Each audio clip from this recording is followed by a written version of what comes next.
Namaskar, dear viewers. Today's Pravachan from Shri Brahmachaitanya Maharaj reminds us of a profound truth. Saints are divine instruments who unite us with the Supreme Being. We often get caught in worldly desires, unaware that the saints are casting us the rope of God's grace, just as someone might throw a rope to save a drowning person. To bring this message to life, we will reflect on a miraculous event from the life of Bhakta Kanakadasa, a saint whose devotion and humility moved even the Lord to break walls. Saints can join us with the Supreme Being. Our heart is crammed so full with sensuous passions and mundane desires that there is no room for love for the divinity. If we try to force this love in, it is spilt out and immediately evaporates. To fill this heart with love for God, we must first evict those passions and desires and then charge it with love for God. It is common experience that a thing which is obtained repeatedly and in abundance cloys us. Let us now try to acquire something which will not so cloy, and there is only one thing which answers to that description. It is God. A very high-ranking officer gets a stamp made of his signature and authorizes a trusted subordinate to use it at his discretion and in his name. Similarly, God gave the saints his name to be used at their discretion and to give to a deserving person. As a human being, there is little distinction between us and a saint, except that while he acts as he preaches, we only talk tall and glibly. But if anyone crosses our path of selfishness, we talk ill of him. We dislike a person who loves to do what we love to. We talk approvingly of moral principles but do not act up to them. Let us therefore learn to practice what we preach. One does not take a railway train for its own sake, but for reaching a certain destination. Similarly, saints leading a family life did not do it for the pleasure of it. They always strove to save ignorant souls, without ever deflecting from their spiritual level. They have provided us with the support of the Lord, just as a drowning person may be saved by casting a rope to him. One who lives in the company of a saint himself becomes a saint in course of time, just as the wood of a tree in the vicinity of a sandalwood tree acquires the same scent.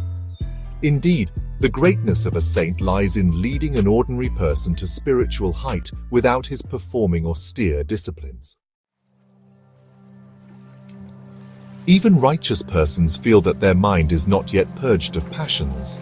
But if we merely harp on these passions every now and then, they may thereby multiply rather than diminish. So just ignore them, only see that the body does not act up to them. Then they will automatically diminish. In the 16th century, in Karnataka, lived a saint of pure heart, Kanakadasa. Though he was born in a shepherd family, his soul, just overflowed with devotion for Lord Krishna. He was a poet, a musician, and above all, a humble Bhakta whose only desire was to see and serve the Lord. Kanakadasa traveled to Udupi, hoping to have darshan of Lord Krishna. But the social restrictions of the time denied him entry into the temple because of his caste. The temple priests did not allow him to enter, though, honestly, his devotion surpassed that of many within. But bhakti cannot be stopped by bricks or barred by rituals. Kanakadasa quietly sat near the back wall of the temple and began singing. His voice, soaked in longing and divine love, filled the air. He sang, "Alakilen Hariya, I have seen the Lord in my heart. Why do I need doors?" His surrender was so complete, his heart so pure, that a miracle occurred. Lord Krishna's idol, which had been facing east, turned westward, breaking open the back wall to give Kanakadasa darshan. That breach in the wall is now called the Kanakana Kindi, Kanaka's window. To this day, pilgrims visit the temple and have darshan of Lord Krishna through that very window. It stands as a testimony to a simple truth. The Lord hears the heart, not the hierarchy. The priests and devotees realized then what the Lord had always known.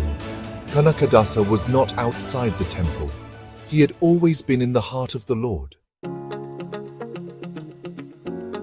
Today's Pravachan and the miracle of Kanakadasa beautifully echo the same truth. Saints and true devotion can cut through all barriers, even walls of tradition, ego and ignorance, to bring us face to face with God.